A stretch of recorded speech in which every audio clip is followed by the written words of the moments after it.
नमस्कार दोस्तों, मैं संदीप शर्मा और आप देख रहे हैं ग्लोबल भारत टीवी।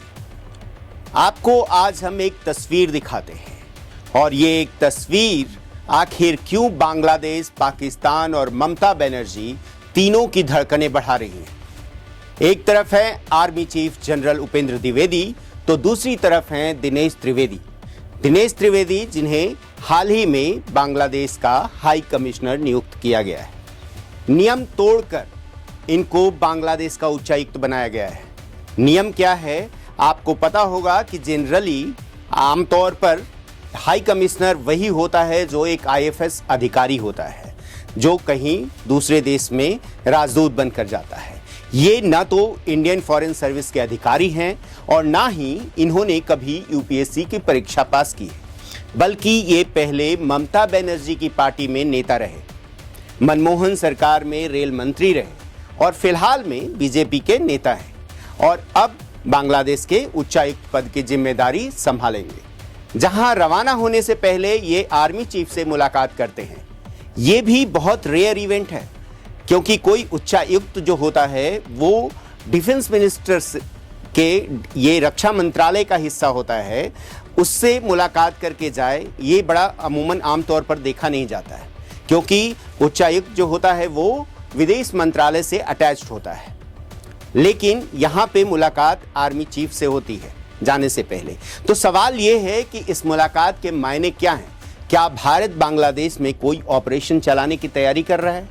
ये बताएं उससे पहले बांग्लादेश से आई खुफिया रिपोर्ट और सुवेंदु सरकार को दिल्ली से मिले निर्देश के बारे में बताते हैं, जो सीधा राष्ट्रीय सुरक्षा से जुड़ा है। खुफिया रिपोर्ट की बात करें तो ये जानकारी डोभाल तक पहुंची है कि पाकिस्तान की आईएसआई बांग्लादेश में भारत के खिलाफ दुश्मनों को ट्रेनिंग दे रही है। वो भारत में घुसपैठ करने की फिराक में लगे हैं, जिनसे निपटने के लिए बीएसएफ और सुवेंदु सरकार ने ऐसी तैयारी की है कि दुश्मनों की हालत खस्ता होने वाली है। सीएम सुवेंदु के 5 फैसले बंगाल को न सिर्फ घुसपैठिया मुक्त बनाने वाले हैं, बल्कि कोई भी घुसपैठिया बंगाल में घुसने की हिमाकत न कर पाए, ऐसा इंतजाम होने वाला है। फैसला नंबर 1, बंगाल में होल्डिंग सेंटर यानी डिटेंशन सेंटर बनाने का आदेश जारी किया गया है और ये बनना शुरू भी हो गया है, ताकि संदिग्ध जो भी हैं घुसपैठिए वो वहां रखे जाएं, फिर उन्हें डिपोर्ट किया जाए। फैसला नंबर 2, सरकार बनते ही बॉर्डर पर फेंसिंग के लिए बीएसएफ को 27 किलोमीटर की जमीन अलॉट कर दी गई है, ताकि सीमा पूरी तरह सील हो सके, घुसपैठ पूरी तरह रुक सके। फैसला नंबर 3, बीएसएफ को जहां चौकी बनानी है या फिर कोई इंफ्रास्ट्रक्चर डेवलप करना है या फिर कोई अपने आर्टिलरीज को रखने के लिए गोडाउन बड़े बड़े डेवलप करने हैं, उसके लिए भी सुवेंदु सरकार ने अलग से जमीन देने का फैसला किया है। फैसला नंबर 4, सीएए के तहत जो लोग शरणार्थी हैं उन्हें छोड़कर बाकी सभी संदिग्धों पर एक्शन होगा। और फैसला नंबर 5, पकड़े गए बांग्लादेशी को अदालत भेजने के बजाय उनको सीधे बीएसएफ को सौंपा जा रहा है।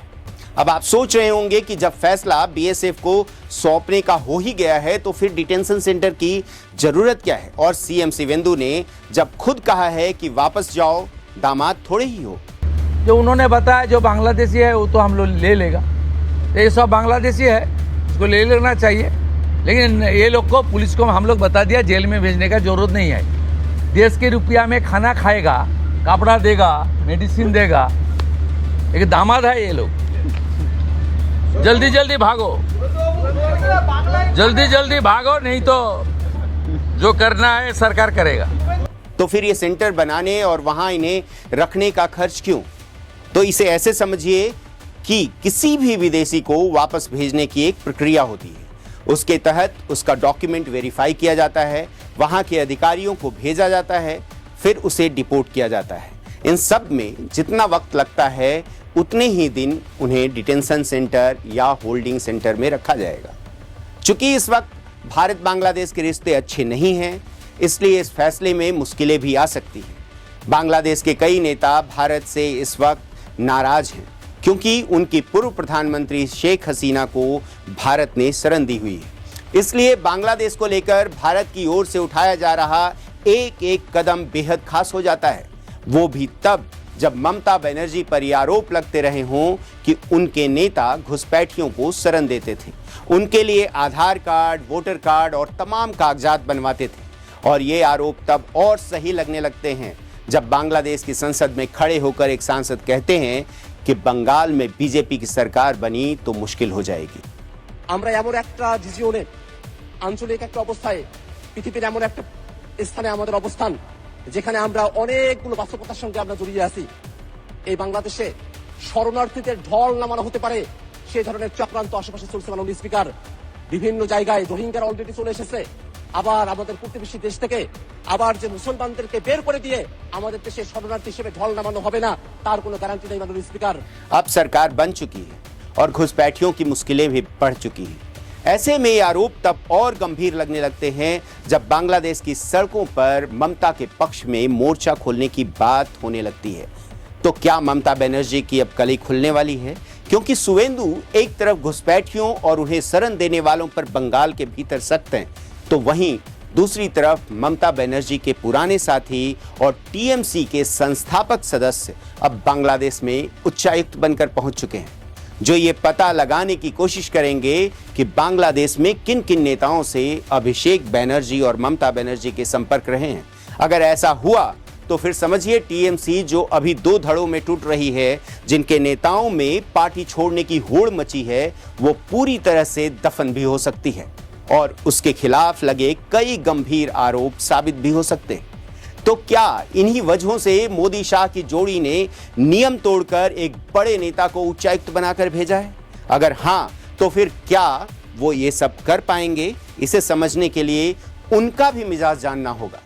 76 साल के दिनेश त्रिवेदी उम्र में पीएम मोदी के बराबर हैं। इनके पिता गुजरात के थे, पर इनकी कर्मभूमि बंगाल है। इन्होंने वामपंथ से लेकर टीएमसी तक के दौर को देखा है। बंगाल की परेशानियां और घुसपैठियों का खेल को जानते हैं। ममता की टीएमसी पार्टी बनवाने में इनकी बड़ी भूमिका रही है।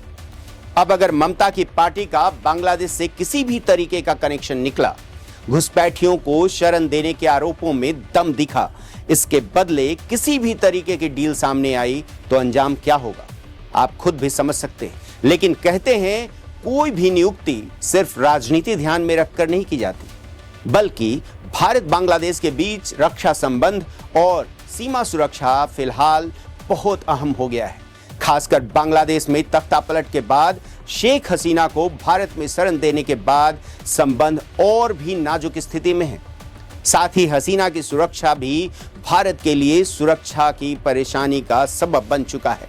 यूनुस सरकार में बांग्लादेश का कंट्रोल कट्टरपंथी ताकतों के हाथों में चला गया था और वो भारत विरोधी गतिविधियों को बढ़ावा मिला था। लेकिन अब चुनी हुई सरकार है, उनके आने के बाद सुधार की उम्मीद है। फिर भी भारत अपनी सुरक्षा चिंताओं को लेकर सतर्क है और दिनेश त्रिवेदी का आर्मी चीफ से मुलाकात ये दिखा रहा है। जबकि दूसरी ओर बांग्लादेश की हालत देखें तो विदाई समारोह में भारतीय उच्चायुक्त प्रणय वर्मा ने भी तारिक रहमान से मिलकर ये समझा दिया कि दोनों देशों का साथ होना ही दोनों के विकास के लिए सही है। खासकर बांग्लादेश के लिए भारत उसके जन्म से लेकर आज तक उसके साथ रहा है। यहां तक कि बांग्लादेश को भारत ने ही बनवाया, लेकिन पाकिस्तान की शह पर वो कभी कभी ऐसी गलतियां करने लगता है जिसका इलाज जरूरी हो जाता है। और इस बार मोदी सरकार ने वही कोशिश शुरू कर दी है। एक तरफ उच्चायुक्त की आर्मी चीफ से मुलाकात होती है तो दूसरी तरफ कूटनीतिक स्तर पर बातचीत जारी रहती है, क्योंकि भारत अपने सुरक्षा हितों से समझौता नहीं करने वाला। अगर बांग्लादेश ने जरा भी टांग अड़ाया तो फिर अंजाम क्या होगा वो भारत की तैयारियों से समझा जा सकता है। फिलहाल दुनिया भर की हालत जब जंग की वजह से खराब है तो भारत ही इकलौता ऐसा देश है जो बांग्लादेश को सही कीमत पर डीजल सप्लाई कर रहा है। जिस दिन बात बिगड़ी, बांग्लादेश की बत्ती गुल और नया ऑपरेशन शुरू भी हो सकता है।